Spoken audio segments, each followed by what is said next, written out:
It's Genesis here with another episode of Peas in a Pod, where we want to help you develop your cultural awareness so that you can connect more deeply with Americans around you.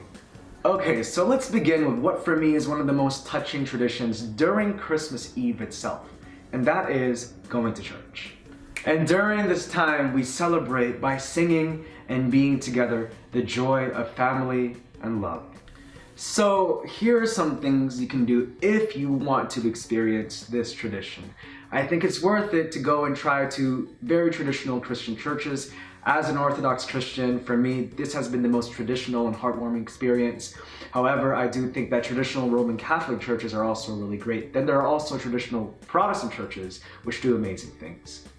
And during that time, feel free to sing along or just enjoy the wonder of the moment. So here are some things that you can say. Before or after the service, you may find some people in the church or even the priest or pastor, and you can ask them something like, what does Christmas mean for you? Or what does Christmas mean for your faith? Or another good word is, what does Christmas mean for your community?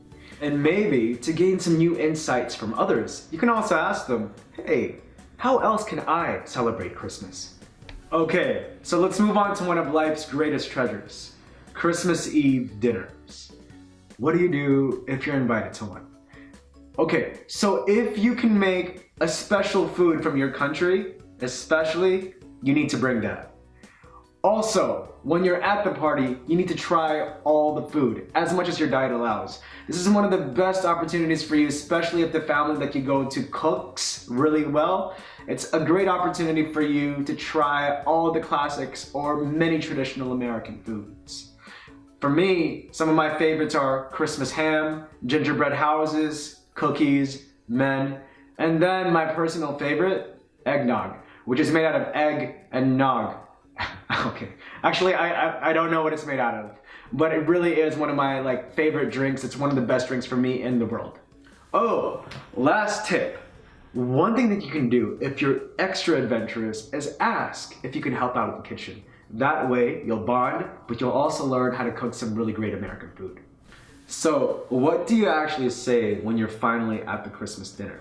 Well, for me, I think one of the best things that you can do is to talk about food. You can either compliment their food or you can ask about it. Honestly, a lot of people say, why do I need to learn about complimenting? You know, honestly, it's as simple as saying, wow, this food is delicious.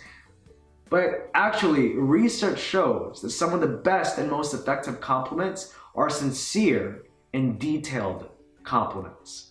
So, if you're going to compliment their food, some of the things that you can focus on is the texture, the taste, the appearance, and the odor, or the smell. So here are some sample sentences. If you're going to talk about the texture, you can say something like, hey, I love how this literally melts in your mouth if the food is really soft. Or if it's like meat, like Christmas ham, you can say something like, I love how it's kind of crispy on the outside, but tender and juicy on the inside.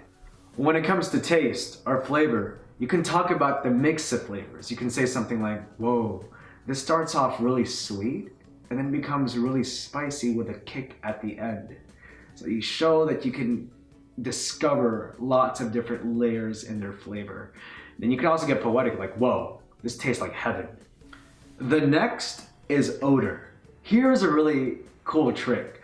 What you can do is you can take a flavor word and match it up with, hey, it smells like. So for example, hey, as soon as I walked into your house, I smelled something really sweet. Or whoa, as soon as I looked at your apple cider, I smelled a really spicy and sweet smell to it. Or hey, when I looked at your Christmas ham, it smelled really savory, at the same time really warm. See, so you can actually take a lot of adjectives and just pair it with, hey, it smells like this adjective. Then you can also talk about the appearance of the food. So for example, wow, I really love the presentation on this. Finally, you can ask about the history behind the food. You can ask your friend something as simple like, hey, is this a traditional family recipe? Or hey, how did you guys make this? Because a lot of times Americans will be making certain traditional foods that their family has made the same way for many generations, maybe even hundreds of years. It's the most wonderful time of the year, Christmas morning. Okay, so opening gifts with each other is one of the most common traditions for this time. However, during this morning, families really do whatever they want. So, I'd like to leave you with a list of words that you can use to explore the Christmas world, whether you decide to go out or you decide to stay in. First, decorations.